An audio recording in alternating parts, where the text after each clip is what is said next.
When Susan Boyle stepped onto the stage of Britain's Got Talent a few years ago and performed I Dreamed a Dream, she stunned a rather cynical crowd and judging panel. But the Scottish singer now, of course, has moved on to sell millions of albums worldwide. Her success follows difficult times earlier in her life. She was bullied at school and spent years believing that she'd suffered minor brain damage at birth. She has now been diagnosed, though, with Asperger's syndrome. But how common is such a late diagnosis? We can speak to Carol Povey, who's a director of the National Autistic Society. Morning to you. Thanks very much for joining us. I've already seen people telling me on Twitter, for example, that this is not uncommon to get a late diagnosis. How much do you see it?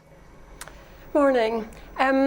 Still, we have better facilities for diagnosis of children, but more and more we are seeing adults who are struggling to get a diagnosis, but often when they do get that diagnosis, they find it an enormous relief. It makes sense of all the difficulties that they've experienced throughout their lives. And that's exactly what she said. I'm just looking at one of the interviews she's given. She's saying she's relieved, a bit more relaxed about herself. So it can have quite an impact actually being told what might be wrong. That's right, yes. What about, is there enough being done to help other people who are, for example, in that position? There's still a real need for support for adults who do get that diagnosis later. Very often they're not in any sort of system of support. Only 15% of adults with autism are in any sort of full-time employment, where very often they need quite minimal adjustments in the workplace or anything. So we do have a lot of people who aren't getting the support they need, who could contribute in a really positive way to society, but aren't able to do so at the moment. What kind of simple adjustments are you talking about?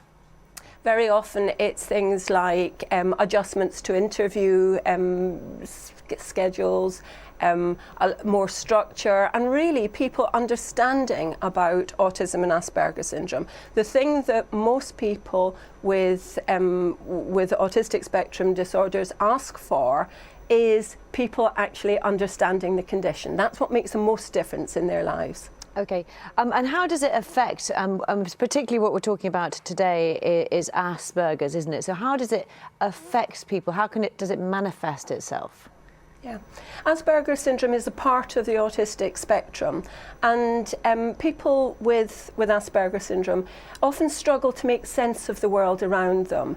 They have difficulties in the way that they process information, and particular difficulties in relating to other people. So those difficulties that people experience often result in them having very high levels of stress and anxiety, which impacts on their lives in quite a profound way. And from what you've seen as well, does it affect women differently to men, for example, and girls differently to boys?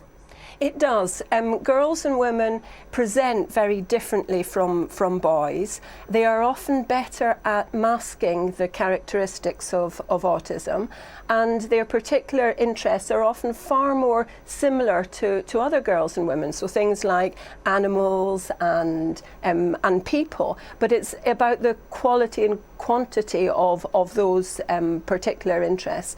So often girls, and particularly adult women, they're very apt to get incorrect diagnoses earlier in their lives.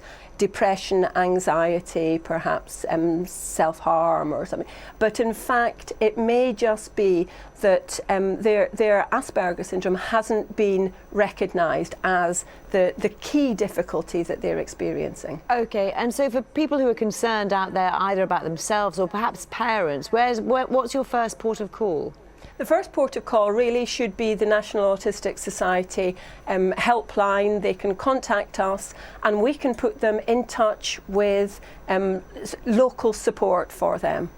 OK, thank you very much for talking to us here this morning. Thank you.